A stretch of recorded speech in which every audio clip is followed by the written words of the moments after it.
Hello, my name is Corzon, and I am a professional psychic, tarot reader, and a spiritual practitioner.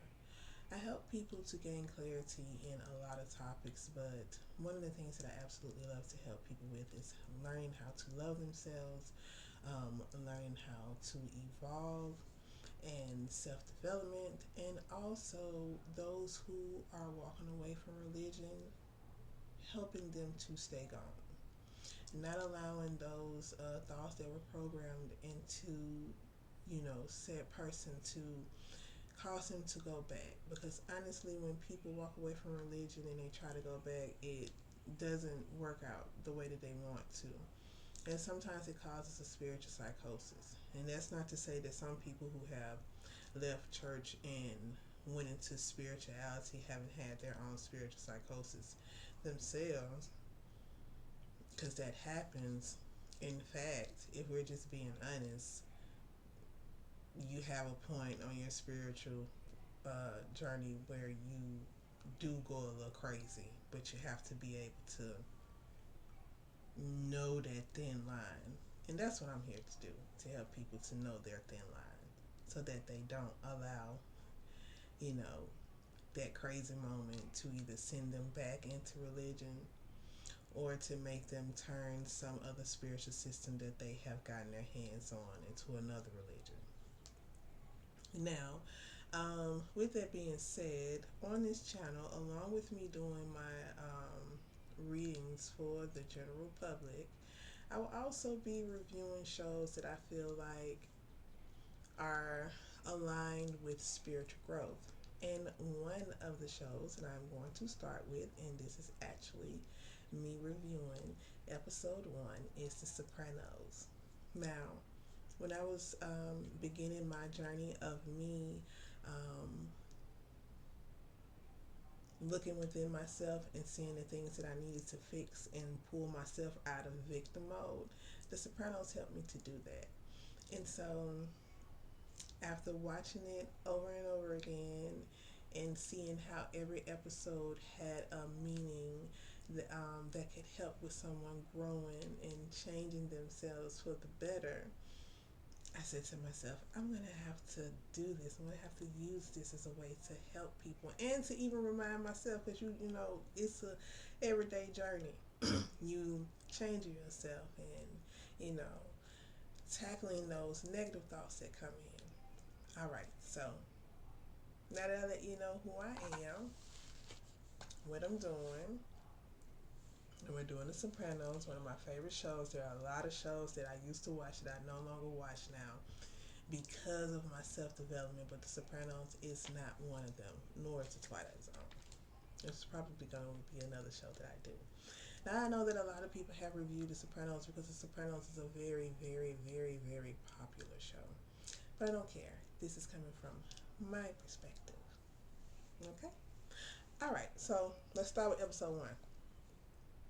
So, Tony is visiting a psychiatrist, Dr. Belfi. She was referred to him by one of his neighbors because he had a panic attack. And he's sitting in the room talking to her, he's telling her he isn't sure what happened. She asks what he does, and because he is in the mob, he tells her that he's into waste management, and she doesn't believe him. Dr. Belfi is also an Italian, so she could pretty much see the type of person of her own tribe and know what they into, right? You're not supposed to judge a book by its cover, but you dig where I'm going. So him being a mob boss makes it difficult for him to talk to her because he can't tell her everything. Um, Now, as Tony is talking to her about what happened, before he had the panic attack, unknowingly he's giving her the 411 on what led up to him having the panic attacks, the triggers. Okay,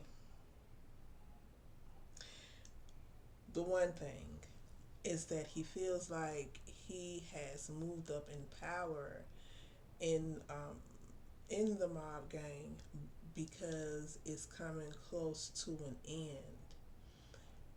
not only that, also he's feeling like the feds are really watching him, and it's only a matter of time before people start snitching and he gets caught up in what he's doing. So yeah, so that was the first thing that is his trigger.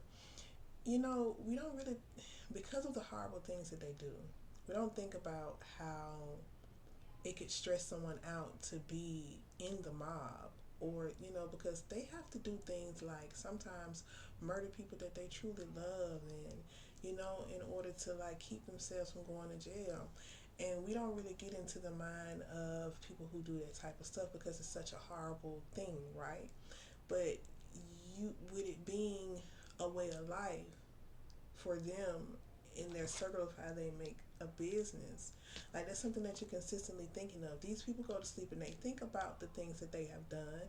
They have the dreams of them come, they have to sit with that. That is a stressful thing, but we don't think of it that way because to think of that if it's that way could be a way of where we'd be presenting that you are sympathizing with them.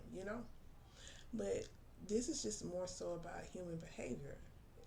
There's no way that somebody can do those things repeatedly and it not bother them in some way. You're not going to get past it, especially with you know the the rules of human morality. That everybody is adhering to. Is hard. It's going to be hard for you to go to sleep at night doing these things. Okay, now he starts off by telling him about him being out in his pool feeding the ducks.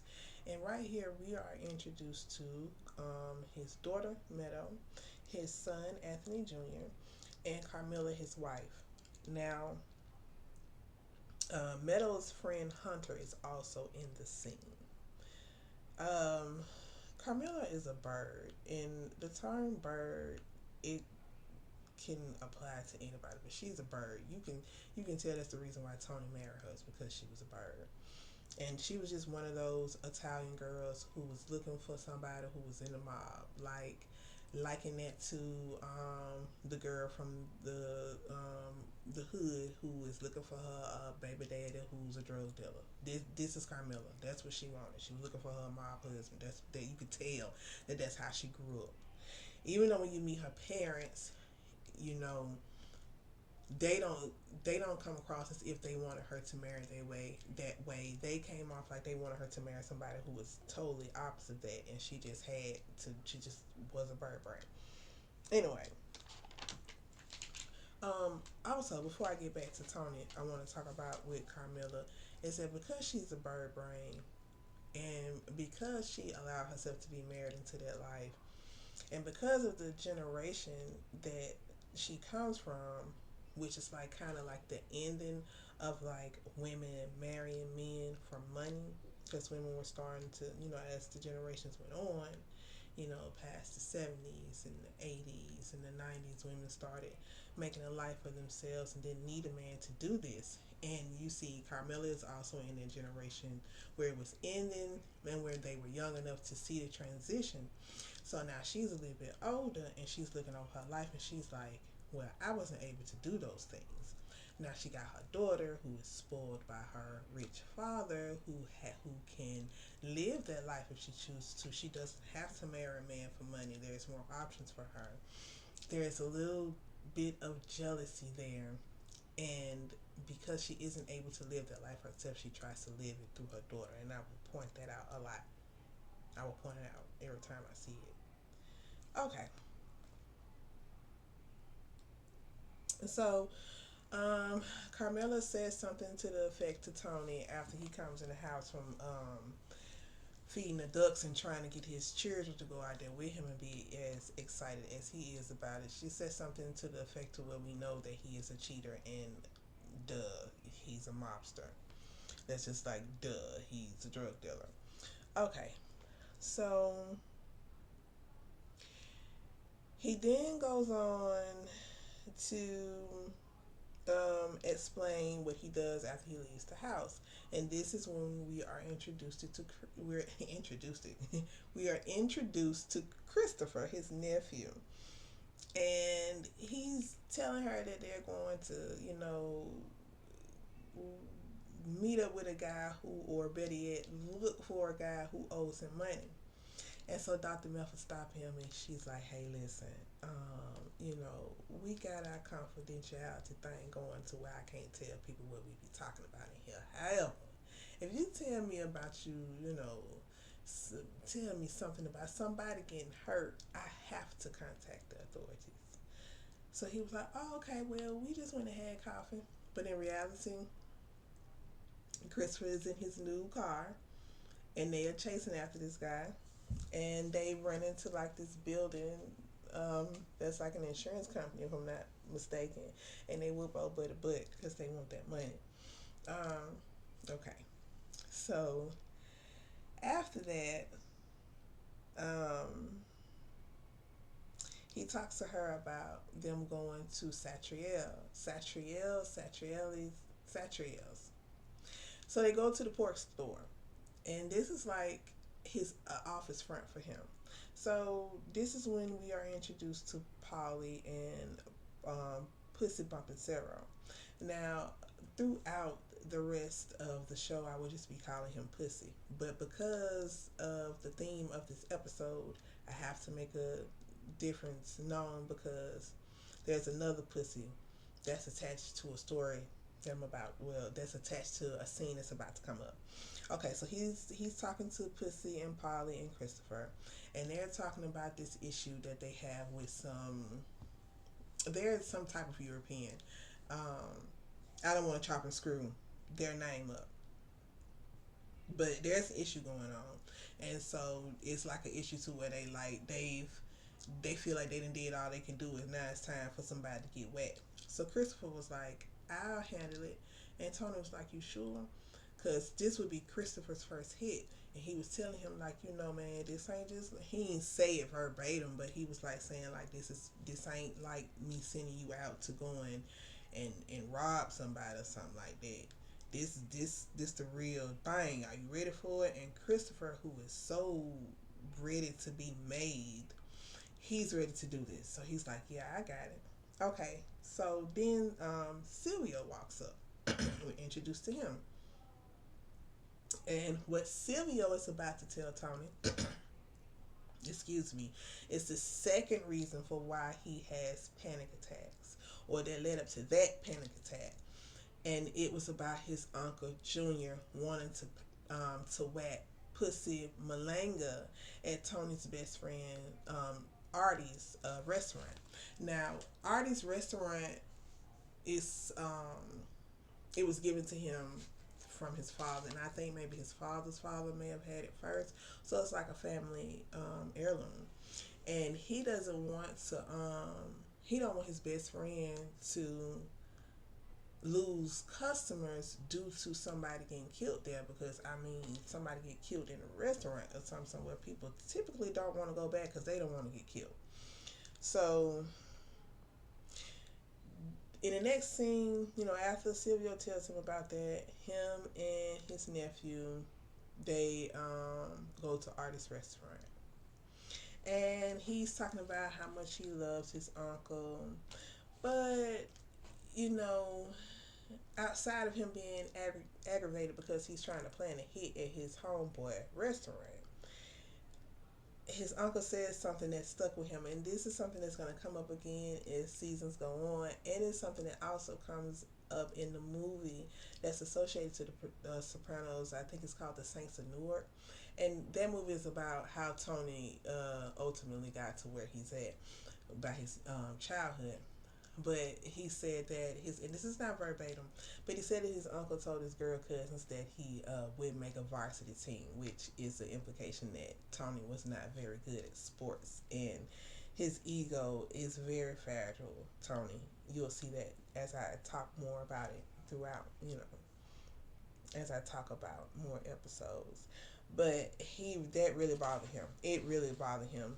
When he, the way that he says it when he's talking to Christopher would make you think that it was just something he said that they wrote in for a comedic relief, but no, it really bothered him. Okay, so after that, the next scene is him going to his mother's house, and she is the third reason why he had a panic attack. His mama is just like, her character was just blackness. She was just miserable. And to me, the way that they wrote her character, she definitely could have been a mob boss. Definitely. Now, when he gets to her house, she take her time answering the door. And then as soon as she opened the door, she just started talking negative. She started talking about somebody calling her house when it was dark. Um, Tony is he's afraid of his mother being by herself because she's getting older, and she's apparently has been doing things that has made him worry. So he brought over a radio, and then he talks to her about how Artie is trying to make trouble. I mean, not Artie, I'm sorry, how his uncle is trying to make trouble for his homeboy Artie, and how it could affect his livelihood. Now, this was a mistake for him talking to her about that, and that you will see how there was a mistake as things progress in each episode. So she noticed the radio, and she don't want the radio. And he turns on the radio and he tries to dance with her to make her happy, but she don't want to dance. His thing is like, you're not being active, you need to move around. And then he's about to begin um, talking to her about her going to a nursing home, and she stops him. And after that, he asks her to talk to his uncle about what he's trying to do, because his uncle has some type of weird, like, fascination with Tony's mother. He says, like, she respects you.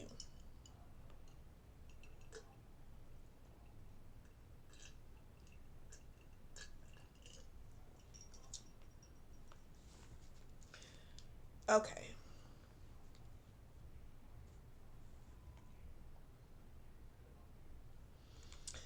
so the next scene, he's at home, and they are getting ready for Anthony Jr.'s birthday. His mom called to say that she wasn't coming, and it upsets Anthony Jr. because he wanted his grandmama Zeddy. And Tony does not, he's not aware that that is the straw that broke the camel's back. So he goes outside and he goes to the grill and he has his cigar in his hand and he sees the ducks in the pool. And then as he's watching them, this is when he starts to have his panic attack. He falls out. Okay. So you see how everything led up to him getting up to that panic attack, the things that triggered him. At first, it was how he felt about the mob potentially ending, and how he feels like he is near the end, and also that end is being caused by the feds really cracking down and watching them all mob behavior, and that the mob wouldn't be able to be under the radar like they used to. He was stressed about that.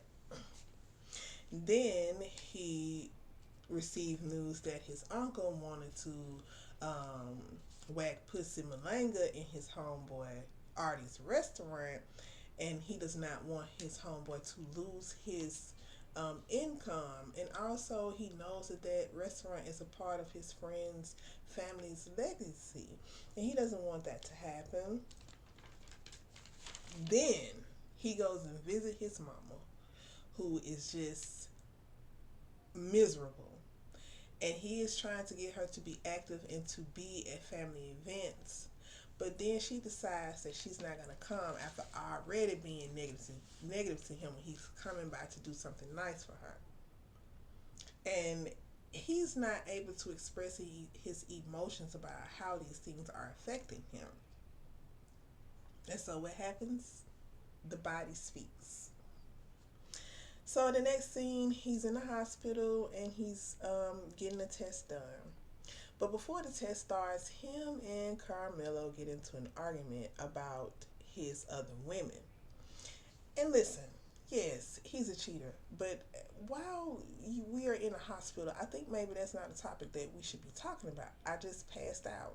You want to wait until like tomorrow? Like, yeah, it's a conversation to be had.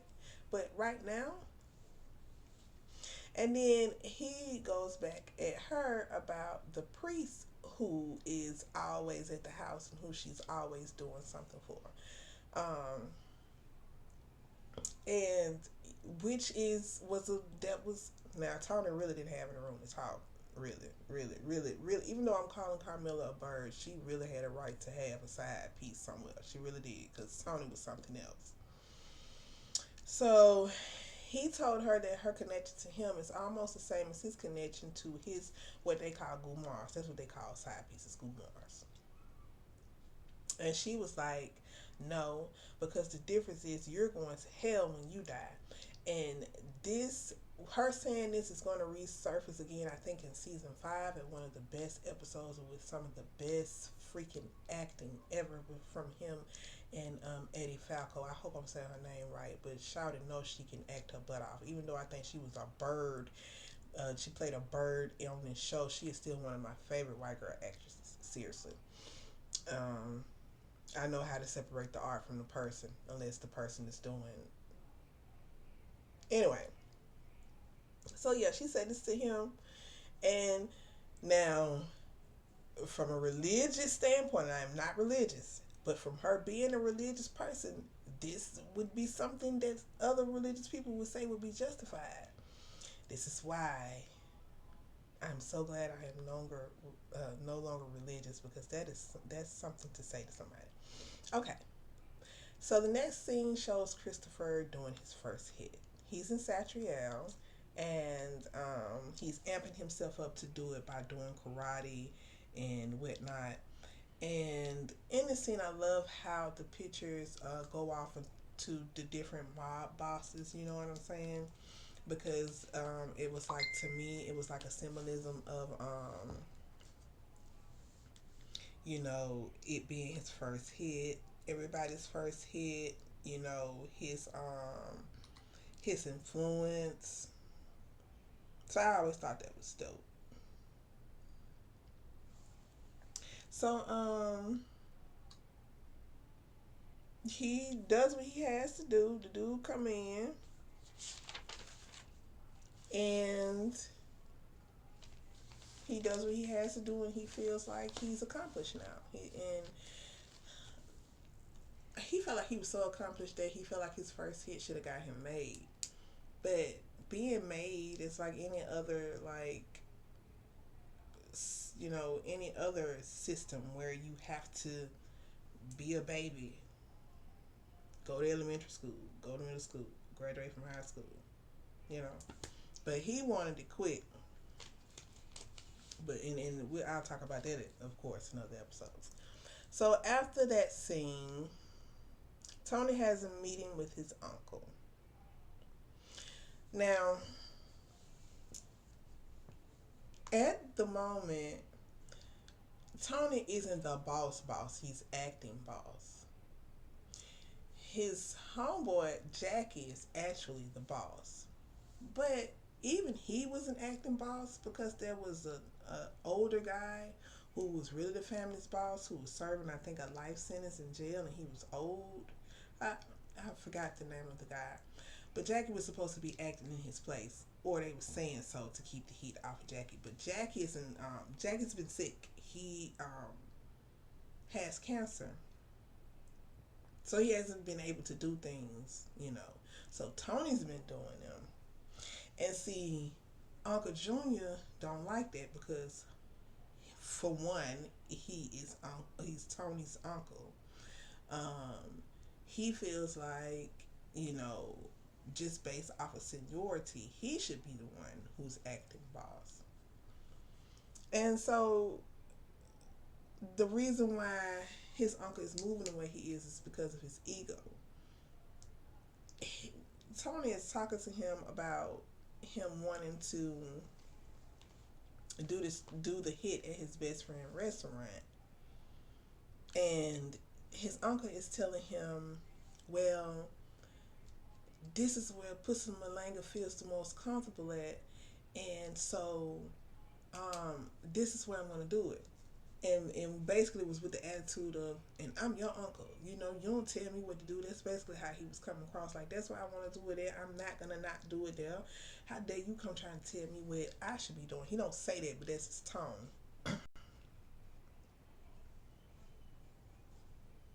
Okay, because he said something that I like the way he said. He said, you might run North Georgia, but you don't run me. Something along those lines. Uncle Junior was he was something else. Okay, so the next scene moves to Carmelo catching Meadow sneaking out that window. Now, something that I didn't mention when I was talking about the scene where we met his wife and we met his children. Um, Her friend Hunter was talking about them going on a ski trip to Aspen, and her family was inviting Meadow to come. Now, Hunter's parents, I think they're doctors, like they well off. I think from how the show implied it, it seems that they are more well off than Tony and Carmela. And so she was already jealous about that they couldn't do the things that family could do for her. That is even shown through them talking about them going to college in other episodes. So she catches from sneaking out the window, and she's like, "I know I'm punished, but it was some little guy she liked. He was having some type of track meet or something, and she was like, he needs me."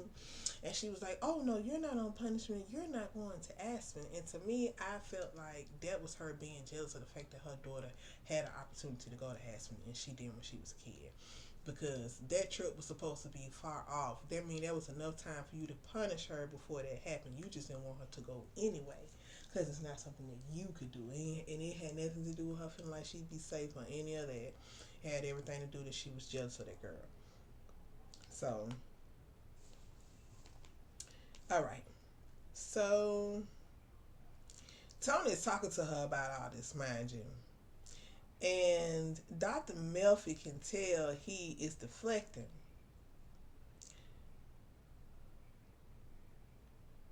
So she asks him about how the neighbor who referred her to him, how he said that Tony was depressed, and Tony isn't comfortable with the word depressed at the moment, so he deflects again. He notices that she's Italian by looking at her certifications and whatnot. And then he goes on to talk, asks her what part of the boot her family was from, and she tells him, and he was like, "Oh, my mama would have loved me and you together." And she was like, "What that got to do with anything?" So she basically is trying to break that wall down for him to understand what's going on with him, and she tells him that panic attacks are a legitimate reason to go to therapy. You feeling like you're not supposed to be here, but it's really a great reason for you to be here.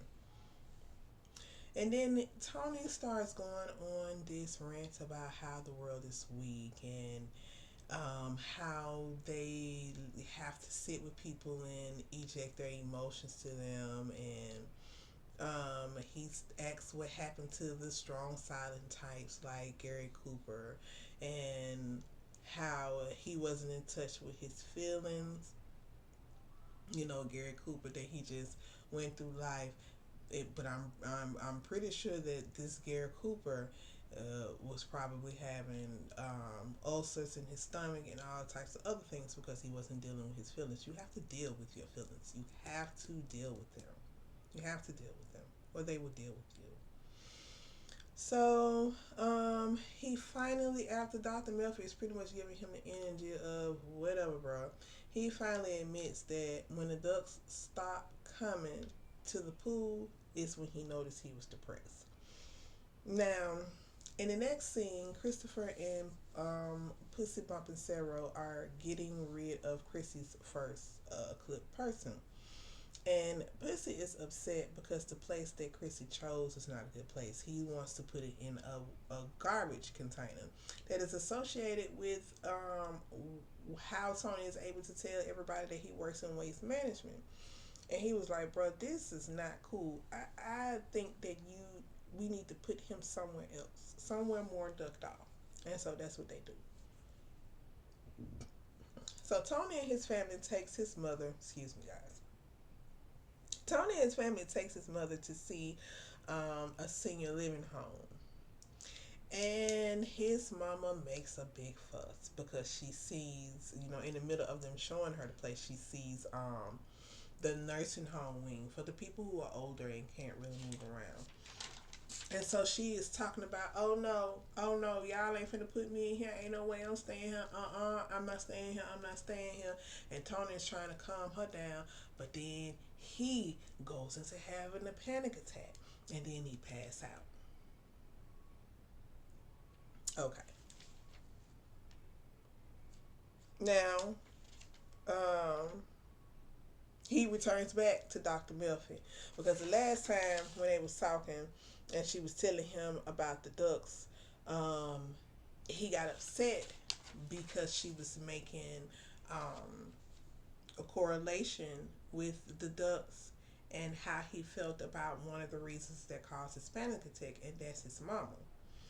And so he got upset with that, and it made him walk out. But like him actually having to go through that again with his mom and him having the panic attack, there he was able to put two and two together. It was like, okay, she knows what she's talking about. And he went back. And so he starts to open up about his mama. And he talks to her about how his mom treated his dad and how just she sucked him so dry that by the time he was about to pass, he was a mumbling gerbil. This is what he said. And with that situation, it's like there are some things that your dad has done too, but it's easier to put it on a woman. But because she was still the one that was living, she obviously had to be the first door to go through because she was still there and causing problems, like causing new traumas. Um, the the mentality of some men, especially men who are in the mob or who are in some type of gang or drug dealers, and how they aren't able to deal with their emotions. You know, that's something that we've all been taught. We've all been taught to not to get too caught up in our emotions. And there is some truth to that. Once you figure out what it is that has bothered you, and well, once you figure out what it is that's an issue for you and how it's allowing you to not make great decisions for yourself, you recognize it, right? And you don't run away from that feeling. But once you feel that feeling, then you come to a conclusion about what it is that you can do to fix that for yourself. And then you move on. You don't continue to live there. When you don't do that work, you continue to live in that energy. And that was one of the major reasons why how Tony was feeling was starting to show in his body. Okay. So there are impending RICO charges coming. And he talks about what I was talking about earlier, which is one of the reasons, his first reason for why he had the panic attack, him being concerned with the feds being stricter. And he talks about how it's easier for this generation to flip than it was for the generation previously. And he pretty much feels like it's going to happen, and something that plagues his mind is him wondering who that person was going to be to do so. Okay, so Silvio has a strip club, and we are introduced to Tony's Jewish friend Hesh. Hesh was Tony's father's friend, and so he inherited him. And Chrissy is sitting with him and Hesh at a table, and Hesh, because Hesh knows his uncle because they're around the same age group. He tells Tony how his uncle hates that he is acting boss, and he was just talking about how bad he just was just hating behind his back. And he was like, you just need to get your friend out of town. So that way he would have to close the restaurant for a while. So your uncle wouldn't be able to do the hit. And Tony was like, that's a good idea. So the scene goes to Carmela, the bird.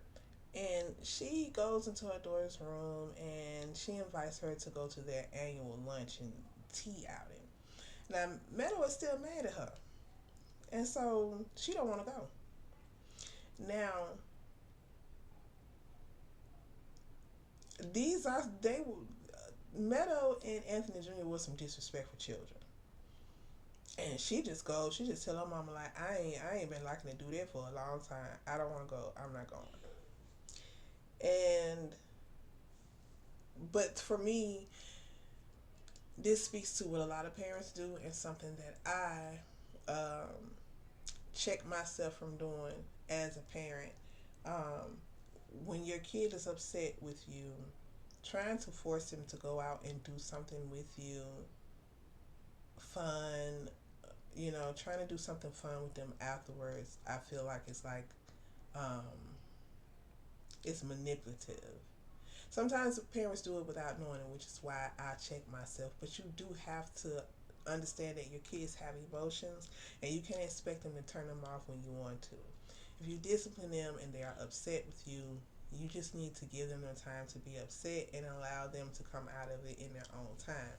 Of course, you check it if they're being disrespectful, but at the same time, you have to be able to accept your kids' emotions, and she was not doing that. She felt like her little outing was gonna was a way to tell Meadow, okay, stop being mad at me.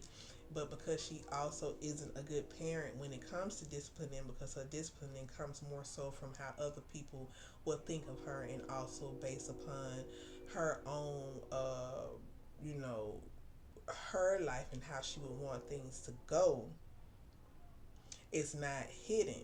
So that's why Meadow was able to tell her, I ain't never really like going anyway. I think it's stupid and hurt her feelings. Okay, so Tony tries to get Artie to take a trip, and he gives him the tickets. And Artie at the time was like, oh, he was really on the fence because he did want the tickets and he did want a vacation. Um, he, Tony is aware that his wife isn't really into the mob life. She doesn't even really want them to be friends, but there's nothing she can do about that. So Tony's like, okay, I understand. You let me know. Okay.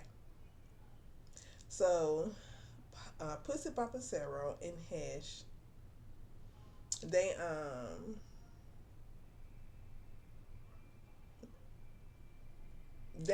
the guy that Tony and Christopher was chasing in the when he was talking to Dr. Melfi about his day, um, Pussy and Hesh, they get the guy and they take him out to like a waterfall, and they basically was letting him know like, hey, if you don't pay Tony, this is what's gonna happen to you. So I had to. I'm reviewing the show, so I'm gonna tell y'all scene by scene as I tell you the things that I feel like that it's associated with growing spiritually, character development. Tony and Dr. Melfi run across each other at Artie's restaurant. She tries to hide because she was being professional, but he notices her anyway. And so this is how her family kind of, or people who know her, because I'm not sure if it was her husband or not in this scene, because I know that she's divorced. So I don't know if she was with the divorce one or a new date, but he saw her, and it was a way for whoever knows her to know that she knows a mobster and makes them question if she could be a psychiatrist to her. That was one of the reasons also she was trying not to be seen by him, because she didn't want anybody to know that she was working with him at first. Now Tony was there with with one of his Gumars. Then in the next scene, he's there with Camilla, and he tells her that he has something to confess to her, and she thinks that it's about him having another affair. So she's like grabbing her glass, like, "Am I about to put this wine glass in his face?" And he was like, "No, that's not what it is. That's not what it is." And he tells her about her going to therapy. Now she's happy that he's going to therapy, but she mentions how, "Oh, it's not for the soul," being that religious bird that she is. Um, he She talks to him about how Meadow hates her, and he tells her that it'll blow over. You know. The next scene shows him at Meadow's volleyball game, and Carmilla didn't come because she felt like Meadow didn't want her there, and when Meadow leaves the game, she's upset about her mom not coming. And Tony pretty much hears her talking, but he doesn't really pay much. He doesn't respond to what she's saying. Um, while he was sitting in the church, he was talking to her about the history of the church and how his grandfather helped build it. And this story is like, for me, a tie to everybody who has African blood in them. I will talk about that another day, but I'll just say this: if your skin is tinted, one of your great great grandparents was African. No, nobody on this skin who has tinted skin does not have the blood of an African. So, but as I was saying, this is the story about how so many of us have built this country, and we go through so much here. That's what I loved about this scene, because it's the cross that we all have. That everybody has contributed to this country being built, and the majority of us who have contributed to this country being built are treated like trash. I'm back. Had to check something concerning the client. Okay, so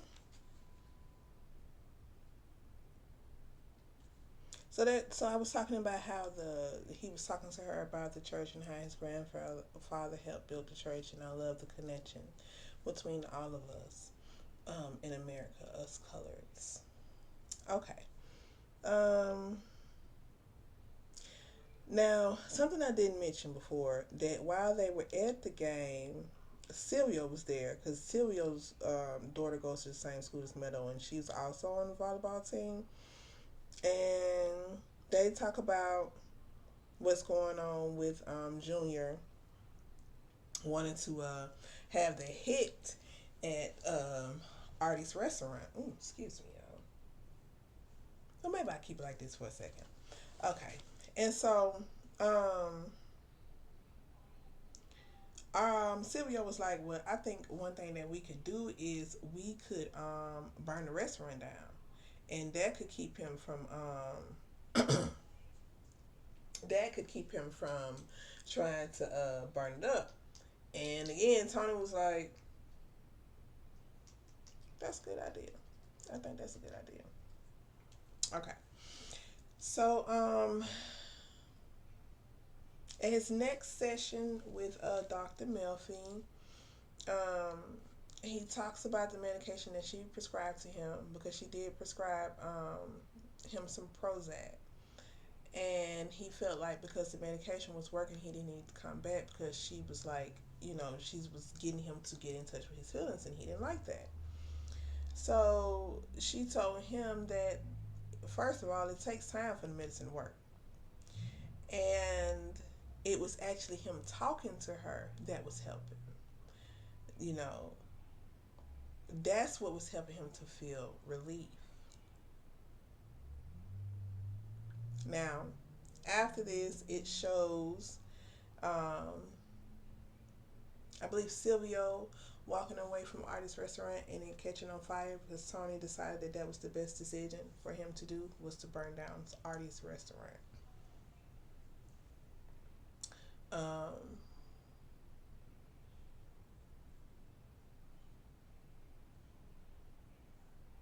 okay, so I do need to verify, just for the sake of anybody who will go back and watch it happen. So after I think that the scene of him setting the restaurant on fire happened beforehand. And so when he was talking to her about him taking the he was feeling like the medication was working and he didn't need to come back, and she told him that it was, it takes the medicine time, but really what it is you talking to me. She was right, but also he was feeling relief, and that was because the restaurant was burnt down, and he felt like he had saved his friend because he'd be able to get the insurance money from it being set on fire. So he goes on to talk about a dream that he had the night before, um, where his belly button was a Phillips head screwdriver.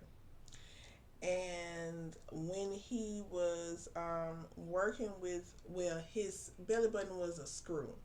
And when he was working with unscrewing it, his penis fell off.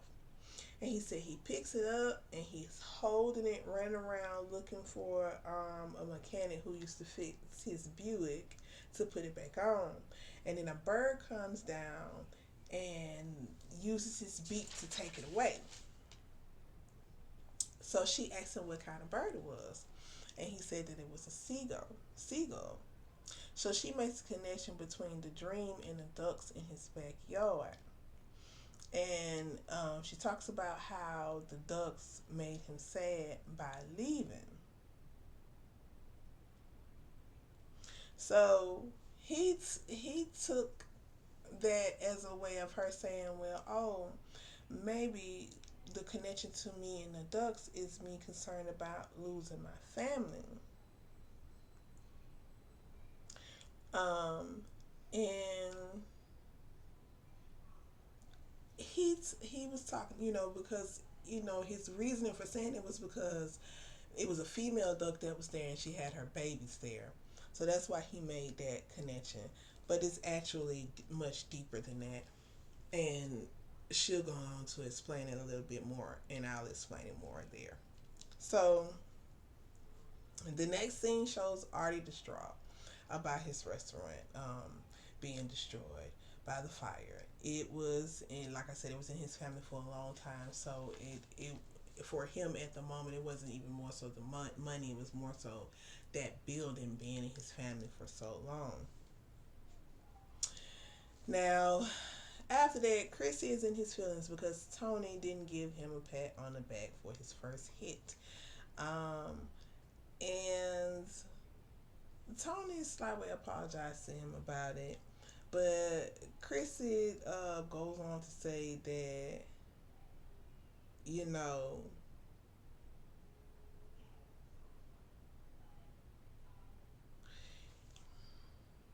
Chrissy started talking about how he had an opportunity to leave the mob and go make his own money by selling the family story, but he didn't do it because of his loyalty to Tony. And this is the first time that Tony looks at Chrissy as if he could be somebody who would potentially flip, but because he was his nephew, he downplayed it.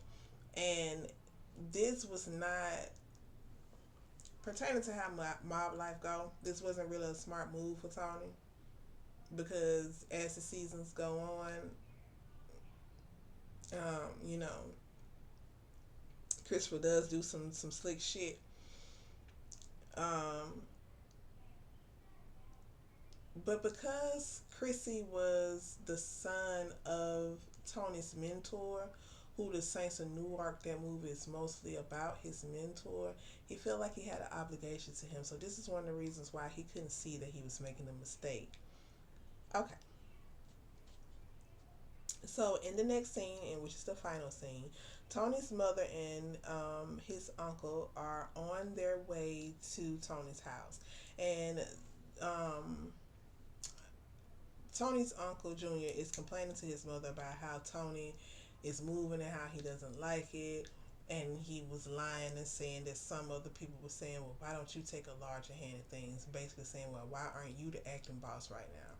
And he told her, if Tony don't change, something may have to happen. AKA saying, if Tony don't change, I may have to kill him. And she doesn't really say anything, because Tony was talking about putting her in a home. So she was wondering if that would be better for her too. So she was upset with him. And his whole point of asking her was so that if it was something that he decided to do, it wouldn't mess up the relationship that he had with her. Now, I want to talk about um, the correlation of the ducks and Tony and how it relates to his mother. I want to talk about that right now, but I have another opportunity to do so when Dr. Melfi brings it to his attention. Uh, Tony's mother she is a piece of work. She is a piece of work. All right. Well, I hope that was interesting. Um, Before I end the video, I won't talk about that, but I will talk about how this, again, I'm going to point out again how there were things that led up to him having that anxiety attack. And that happens with us in life when things are going on around us that causes us to have our emotions so out of whack that we're not even able to make a rational decision. And we don't even pay attention to the triggers about in a normal life. It could be a bill that's due, or it could be an argument that you had with someone and they said some things that were just outlandish to you. Like there are a lot of things in life that trigger us. Sometimes they are large things like what happened with Tony, and sometimes they are little bitty things that shift our energy. And we don't realize how us allowing those things to affect us and allow us to sit in that energy, how it gets in the way of us creating the life that we want for ourselves. And then you have so many people, spiritualists, who will say, just think positive thoughts. Just ignore the negative thoughts and think positive thoughts. Or they give you these rituals to do that don't really tell you to deal with those things yourself. And you absolutely have to deal with them yourself. Tony is going to do a lot of not wanting to really deal with his feelings. But then Tony he does actually evolve. He evolves, but it's just that him evolving has more so to do with him being a better mob boss than it does him being a better person. Now, of course, I'm going to be using this as a way for you to become a better person for yourself. But as always and forever, I am who I am, and I'm going to stick to who I am. Although I won't say too much because I feel like there's a lot of knowledge that people do not need to have because they are just shitty people. But I'll say that although he used his self-development for him to become a mob boss, that's still motivation for someone who is trying to be their best to achieve their goals. That he was smart enough to use the the help that he was getting from Dr. Melfi in order for him to become a better gangster, and it worked, you know. And that's a testament to if it's something that you want out of life and you stick to, you know, you first you absolutely have to deal with those things. You have to deal with that first, and then once you deal with that first, and you're able to start programming yourself to attract the things that you want. And what Tony wanted was to be a better mob boss, regardless of the fact that he should have been trying to be a better person. And me also saying, and I say that to say that although I do want to help people to do things the right way,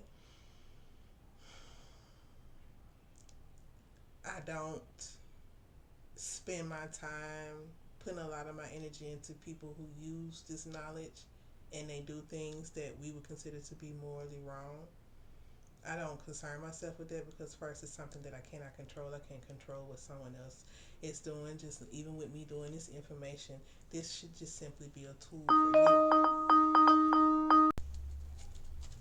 Okay, so I had to end my last video because I had a client come through.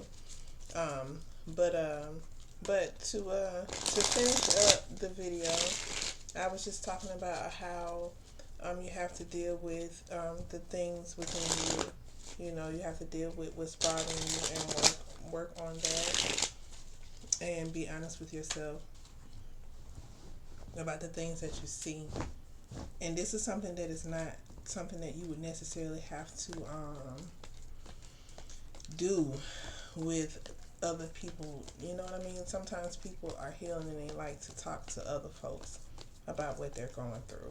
And this process is not something to where you are, unless you're talking to a spiritualist or someone who does the work and who will be bind to contract of not discussing your life with other people. Not that we would want to anyway, because we understand how important privacy is. Outside of that, you shouldn't even be talking. You shouldn't be talking to nobody about what you're doing to help yourself.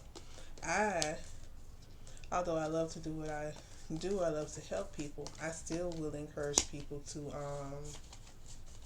do it themselves. Like, you don't have to get somebody to help you to do it. You know. So that's what I was adding to that.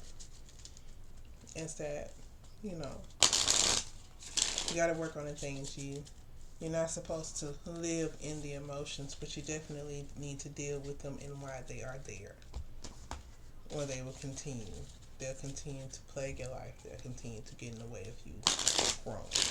They'll continue to be blockages. So, if anyone would like a book or reading with me, you can go to my link that I have to Facebook, Instagram, and I'm not sure if I have Threads on here or not, but you can reach me there. And thank you so much for watching this video. I am excited for me to do episode 2. Absolutely love the show. Hope that you enjoy what I said, and that some of the things that I said has helped you on your journey of you evolving. I am always going to push the energy of self-love. Love yourself. Love yourself. Because if you can't love yourself, you can't love nobody else. Alright, see y'all in the next episode.